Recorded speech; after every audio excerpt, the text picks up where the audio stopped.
Nesse vídeo eu quero conversar com você sobre o que é um condomínio fechado, como é que a gente faz a aprovação desse tipo de empreendimento, como é que a gente faz o registro e quais são os principais argumentos comerciais para facilitar a nossa venda.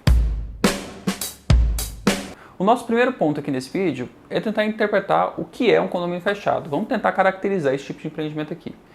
Esse empreendimento, o condomínio fechado, é aquele empreendimento em que cada cliente compra o seu lote lá dentro e cada cliente pode construir a sua unidade do seu jeito. E aí esse empreendimento, a principal característica de um empreendimento desse porte é que ele é fechado. Existe um muro, existe uma cerca, existe uma grade que protege o ambiente interno do ambiente externo da cidade. E as pessoas que residem lá dentro não precisam se preocupar com a segurança a nível individual. Você não precisa de fazer um muro frontal na sua casa, você não precisa de colocar uma cerca elétrica nos muros laterais da sua casa. Por quê? Existe a segurança comunitária, você já está pagando para ter uma ronda de segurança lá fora, você já está pagando para ter uma portaria com uma cancela, com um portão automático lá na frente, funcionários lá na guarita. Então você não se preocupa com a segurança a nível individual, porque existe uma coletividade ali dentro daquele ambiente. Então, a principal característica de um empreendimento desse porte é que ele é fechado. E aí, por ser fechado, a gente acaba ganhando uns outros benefícios lá dentro. Por exemplo, a gente tem uma área de lazer com uma qualidade maior. A gente pode ter um salão de festa lá dentro, a gente pode ter uma academia bem equipada lá dentro, a gente pode ter recursos para as crianças, uns parquinhos para as crianças, quem sabe uma creche também lá dentro para atender as crianças do empreendimento. A gente pode ter aulinhas de natação numa piscina dentro do empreendimento. Quer dizer, a gente ganha toda uma gama de possibilidades para criar recursos dentro do empreendimento para fazer coisas legais para os moradores lá dentro. Porque afinal de contas, a gente acaba criando de fato uma comunidade lá dentro e como as pessoas estão morando lá dentro, acaba havendo a disposição para pagar por esses recursos, né? A comunidade acaba aceitando pagar uma taxa para a utilização desses vários benefícios que a gente cria lá dentro. Então, como você pode ter observado até agora, os argumentos de venda para empreendimentos desse porte, eles são bastante interessantes e acaba facilitando muito a nossa atividade comercial. Quer ver? Vamos dar uma olhada nos principais dos argumentos. Talvez o principal deles seja quanto à criação dos filhos. Você vai poder criar seus filhos e eles vão poder brincar livremente nas ruas. Você não vai precisar se preocupar com a segurança das crianças. Segurança quanto a acidentes de carro e segurança contra a vulnerabilidade das crianças. Existe controle de velocidade lá dentro do empreendimento.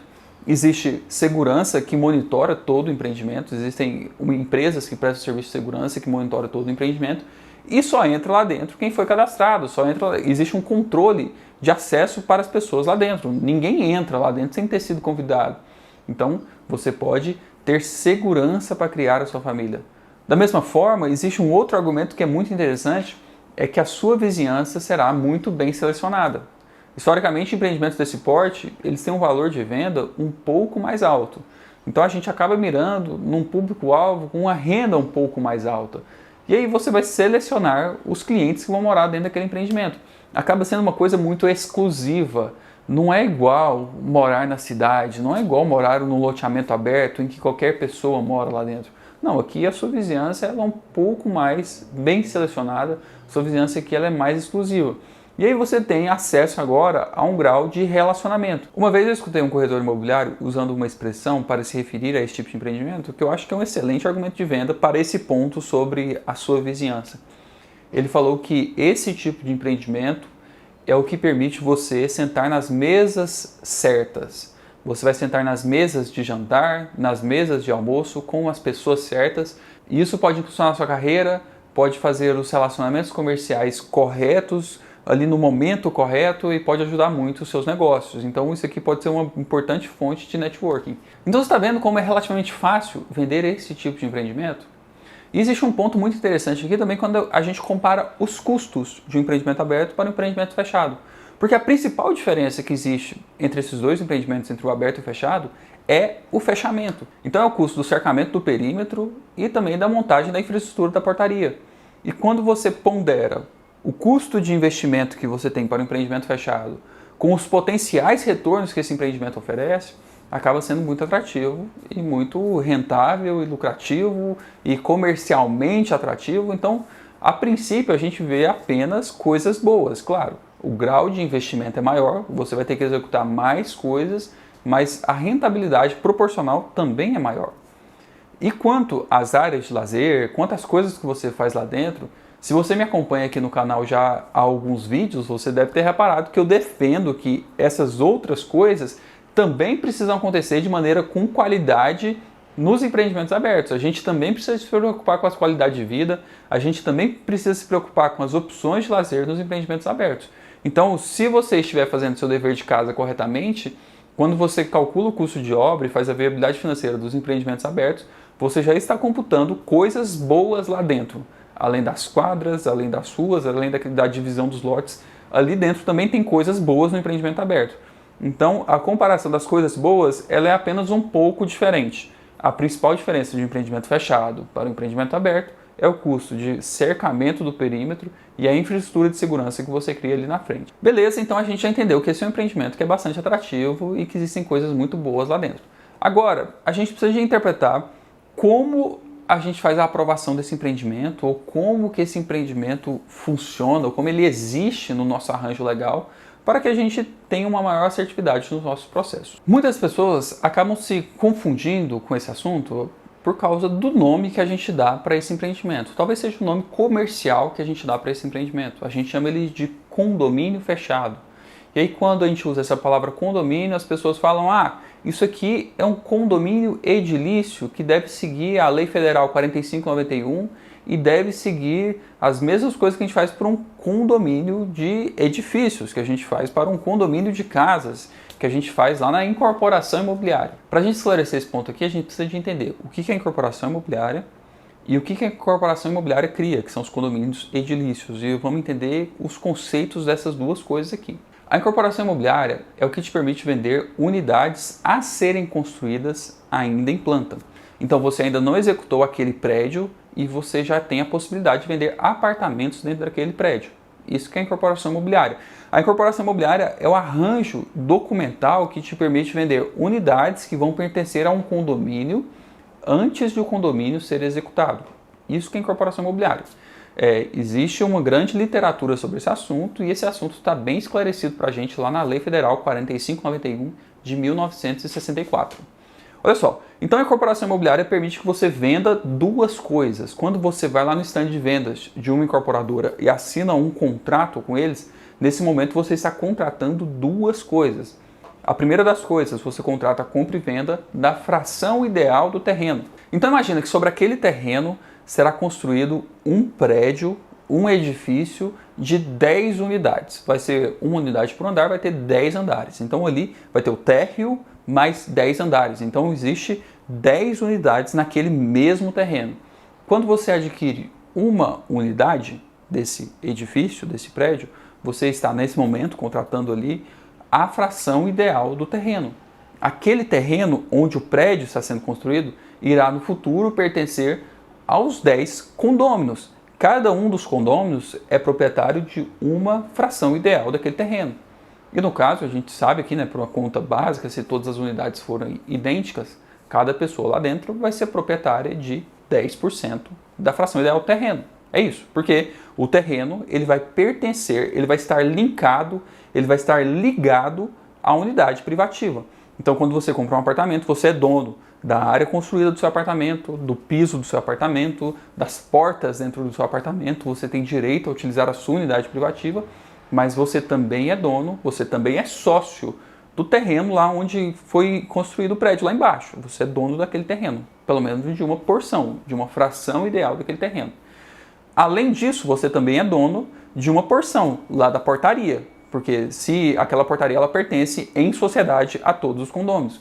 Você também é dono do mezanino, da área de piscina. Ou seja, o primeiro ponto desse contrato é a comercialização da fração ideal do terreno. A segunda coisa que a gente contrata lá no estande de vendas da incorporadora é a construção dessas coisas. A unidade precisará ser edificada. O prédio precisará ser edificado, tem que fazer a fundação, tem que fazer a portaria, tem que fazer o mezanino, tem que fazer as unidades lá em cima. Inclusive, é por causa disso que a gente assina também um memorial descritivo, porque se eu estou contratando a construção da minha unidade, eu devo me preocupar com o porcelanato que será utilizado, com as portas que serão utilizadas, com as louças que serão utilizadas. Eu quero que o padrão de acabamentos seja correspondente à aquisição que eu estou fazendo. Por isso que a gente assina também um memorial descritivo. Então são essas duas coisas. A compra e venda da fração ideal do terreno e das coisas comuns e a edificação das coisas comuns e da unidade privativa. Quando a gente chega nesse ponto de construção da unidade, existem duas possibilidades. A unidade ela pode ser construída por meio do preço de custo, em que o construtor repassa o custo para os condôminos e os condôminos pagam ao construtor uma taxa de administração da obra, ou isso aqui pode ser feito por meio de preço fechado. Ou seja, olha, eu vou te entregar a sua unidade ali e a construção da sua unidade das coisas comuns e o pacote fechado é tanto. E as variações para cima ou para menos, elas estão comigo. Se a gente trabalha com preço fechado, que é essa segunda modalidade, em que é o pacotinho fechado, aqui cabe a possibilidade de existir reajustes. A gente pode reajustar pelo INCC, pelo IPCA, pelo IGPM, de acordo lá com o contrato, de acordo com o que foi combinado entre vocês dois.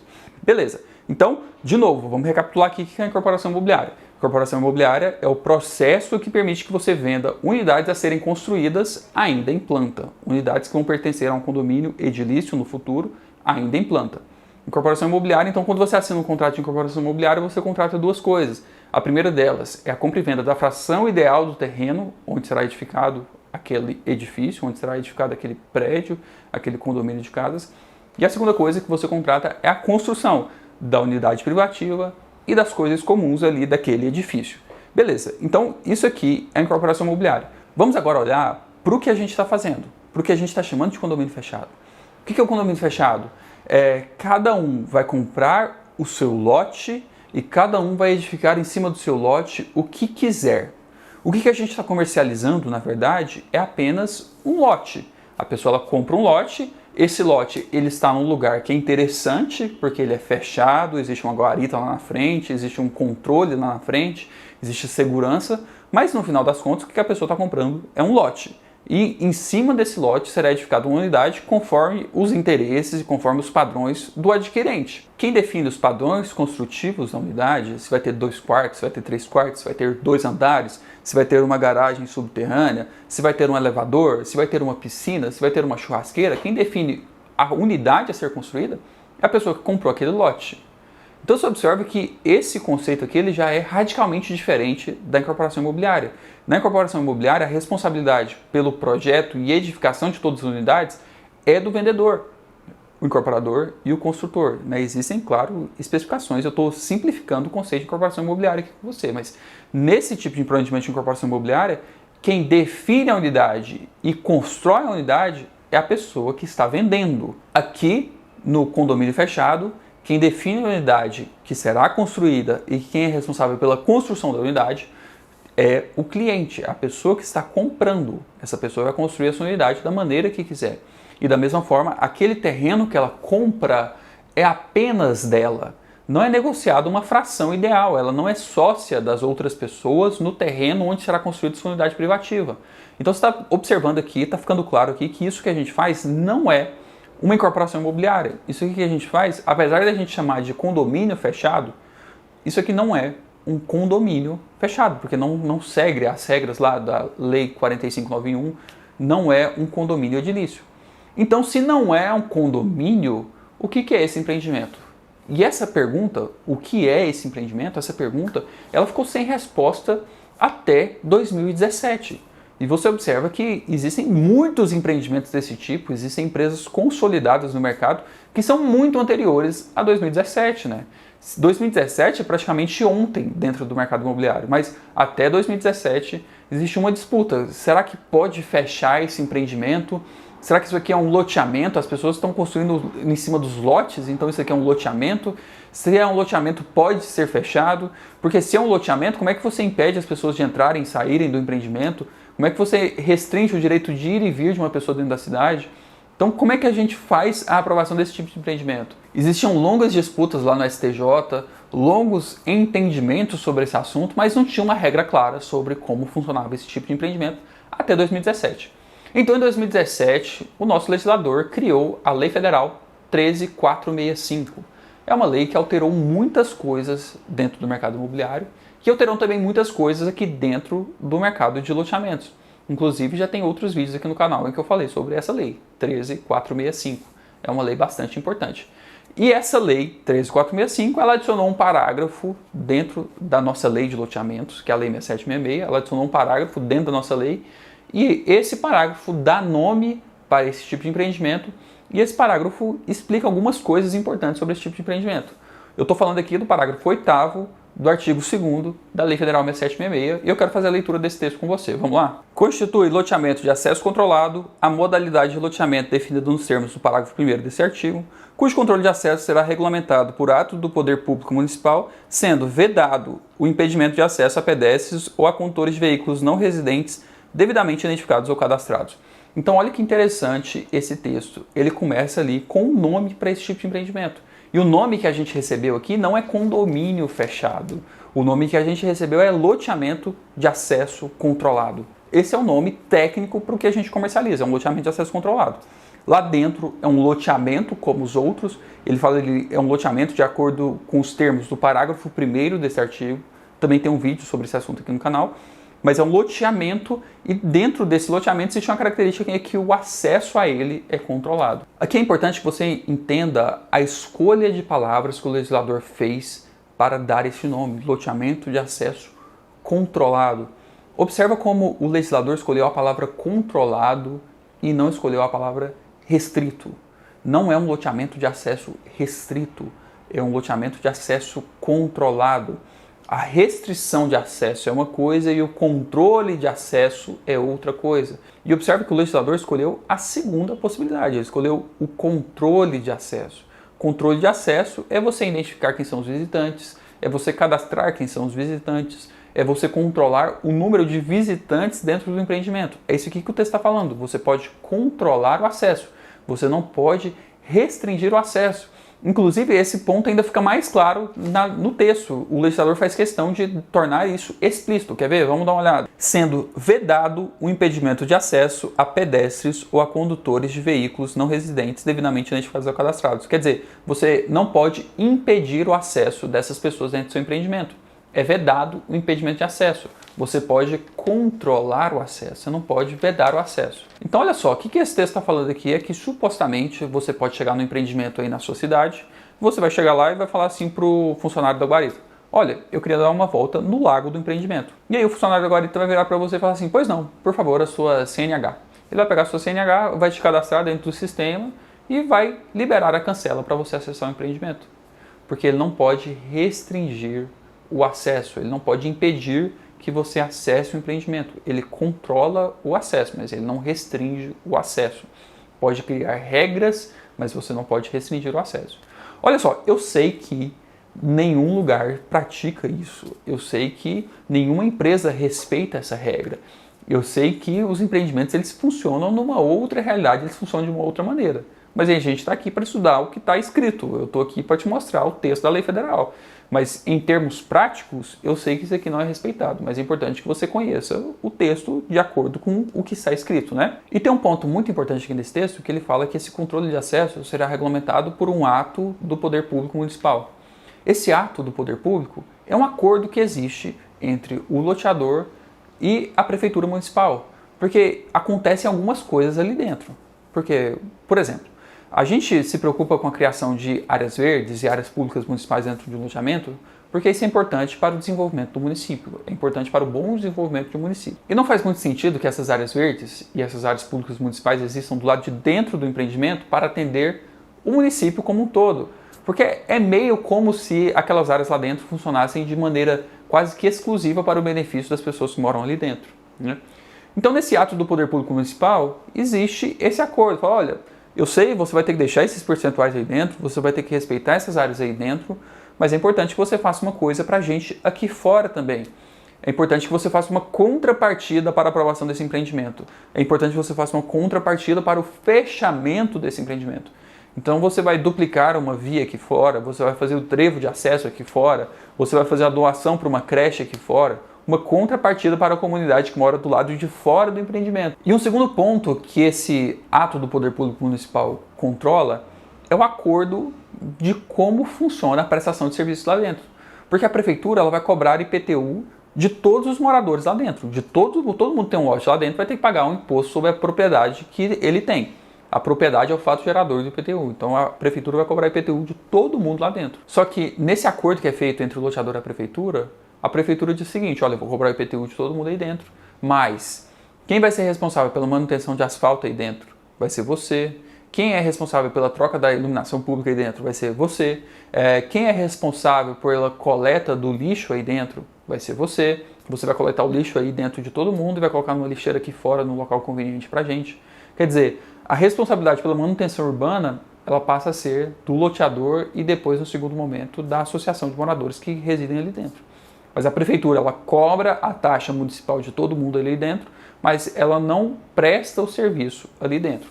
Isso tudo vai estar muito claro nesse acordo que é feito entre o loteador e a prefeitura municipal. E o último ponto que é muito importante a gente entender é que, não sendo um condomínio, isso aqui sendo um loteamento, não sendo um condomínio, ali dentro não existem condôminos, ali dentro não existem síndicos, não existe subsíndico, não existe conselho. É uma outra estrutura que a gente utiliza para administrar esse empreendimento. Normalmente, a administração desse tipo de empreendimento é feita por meio de uma associação de moradores. Então existe o presidente da associação de moradores, existe o vice-presidente, existe um regimento para a associação de moradores, mas ela funciona na forma de associação, não na forma de um condomínio. E meio que por causa disso, a administração ela acaba sendo até um pouquinho mais juridicamente frágil. Mas isso é um assunto para outro vídeo. Bem, eu espero que você tenha entendido como funciona e como a gente aprova esse tipo de empreendimento e nos encontramos numa próxima oportunidade.